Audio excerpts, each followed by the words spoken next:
আজি আছিলে জালুকবাৰী থানাত স্বাধীনতা দিৱসৰ প্ৰি চেলিব্ৰেশ্যন আৰু সেই মৰ্মে কিছুমান শিশুৰ মাজত চিত্ৰাংকন প্ৰতিযোগিতা পাতিছিল আৰু মই তাতে উপস্থিত আছিলোঁ আৰু মোৰ লগত আছিল আমাৰ সকলোৰে মৰমৰ DCP পদ্মনাভ বৰুৱা ছাৰ আৰু দেৱশ্ৰী চৌধুৰী ADCP ছাৰ আৰু আমাৰ গুৱাহাটী ইউনিভাৰ্চিটিৰ তেওঁ deputy secretary Arijit Bora sir.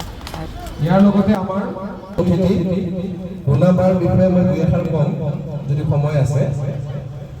মই মানে এনে লিখা মেলা কৰোঁ, পেপাৰত লিখোঁ, কেতিয়াবা মন গ'ল কবিতা এটা লিখিলোঁ।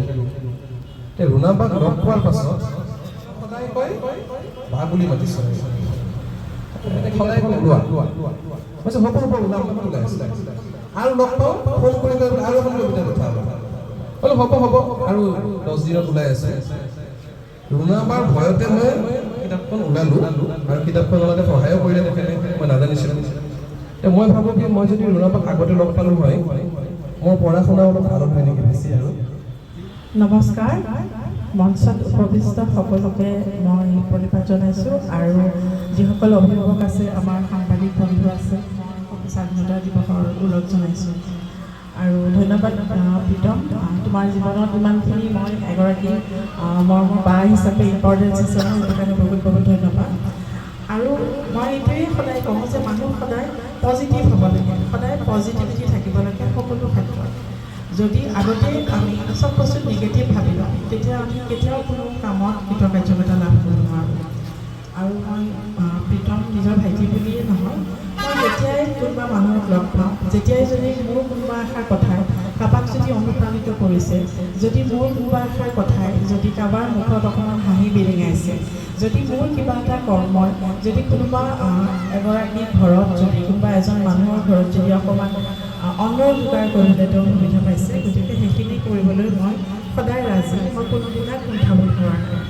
সকলোৰ আগত কেতিয়াবা কিবা এটা ইণ্টাৰভিউ দিওঁ, তেতিয়া সন্মুখত থকা সাংবাদিকসকলে যেতিয়া কয় যে বা আপোনাক দেখা পালে এটা পজিটিভিটি আহে, গতিকে সেইখিনিয়ে মই ভাবোঁ মোৰ জীৱনৰ সেইখিনিয়ে সাফল্য আৰু সেইখিনিয়ে মোক সদায় সাফল্যমণ্ডিত কৰি তোলে। আৰু আজি প্ৰীতমৰ যি প্ৰচেষ্টা আৰু থানাখনত সোমাই আচলতে কোনোদিনা থানা ভাৱ মোৰ কোনোদিনা অহাই নাই।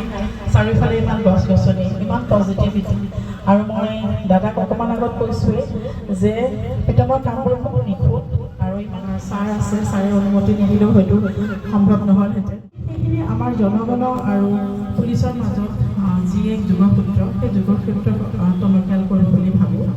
কাৰণ মানুহে পুলিচ দেখিলে ভয় খাই পলাব নালাগে, নিজৰ যদি কিবা প্ৰব্লেম আছে আহি শ্বেয়াৰ কৰিব লাগে, কাৰণ তেওঁলোকক চৰকাৰে নিযুক্তি দি আমাৰ কাৰণেই ৰাখিছে, আমাৰ জনগণৰ কাৰণেই ৰাখিছে।